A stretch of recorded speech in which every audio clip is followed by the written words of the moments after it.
I'm going to be performing a piece called At Home, Alone, and in the Dark. It's a true story about my experience with sleep paralysis. I hope you'll like it. Sometimes I lie down and wonder. It's dangerous, in the dark, when I let my mind wander. Just as I start to slip into the gift of unconsciousness, the gift of sleep, I have these thoughts, they drip perennially, like a leaky faucet. When I'm all set to switch off, my mind, of course, it switches on and pours its fears onto me.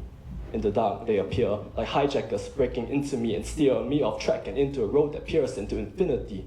I'm here, at home, alone, and in the dark, lying weighed down by a heavy heart. It's a strange concept, isn't it? Fear. What is fear?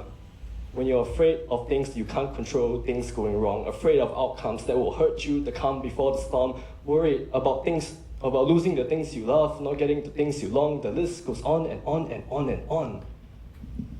But what is fear in this circumstance?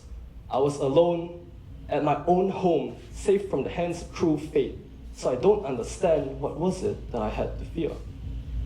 The other day, I had just gone to bed at 5 a.m., disappointed after watching England lose to France. Still can't believe Kane missed that pen. I went to bed, threw on my blanket, then I heard a voice. Out of nowhere, a voice. Out of the blackness, out of the voids. A voice so ghastly, so eerie, so antique. It covered me like my blanket, surrounded by sound, encircled by panic. I threw sleep out the window, now it was manic.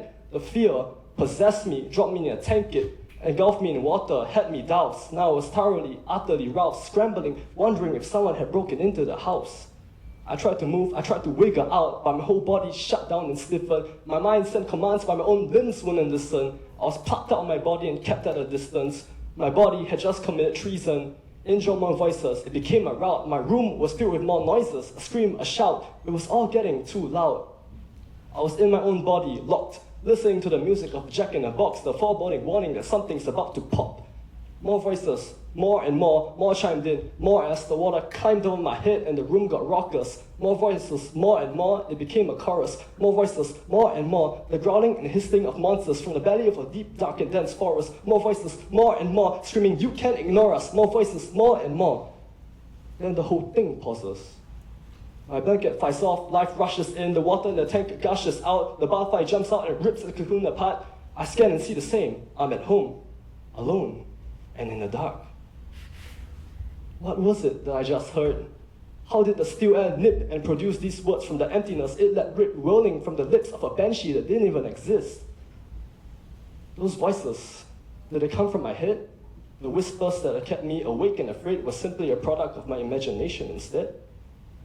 So the fear, the hijacker that made me veer, the headlights that stunned the deer, the forces that caged me, the voices I hear, the enemy faced against me, he's here. It's just me, standing in the mirror. All this time, I'm petrified and nervy, conjuring thoughts that do not serve me and watching the life I want to live swerve me. A life that is perfect. Afraid and repeating, I could have sworn I heard it. The voices burrowed into my head like an earworm, invading my mind and weighing it down, a massive burden, ringing in my head, the evil serpent intruding into the garden and beguiling me with its fancy lies, making me rooted and falling to my own demise. I am kept awake from my dreams, sober and frozen, so that's fear. A mechanism for coping in this world of unknowns, to keep us safe from the risks. As a life spent in sleepless hibernation, a life that's lived. Really, are these our limits? Are we all being too timid?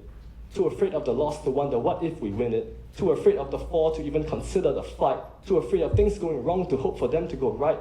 Too consumed by fright to fight? How much of this fear is true or just bruises the brain inventing excuses to keep the body fat and useless?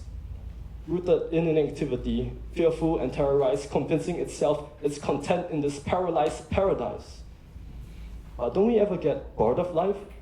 Bored of waiting, of watching these doors go by, too afraid to open them, too afraid of the fall, to strive for something that we actually want, to ask more of life? Can we muster up the strength to ignore the lies? Next time, if you hear these voices again, open your eyes, listen and stare. Look, watch. There's nothing there.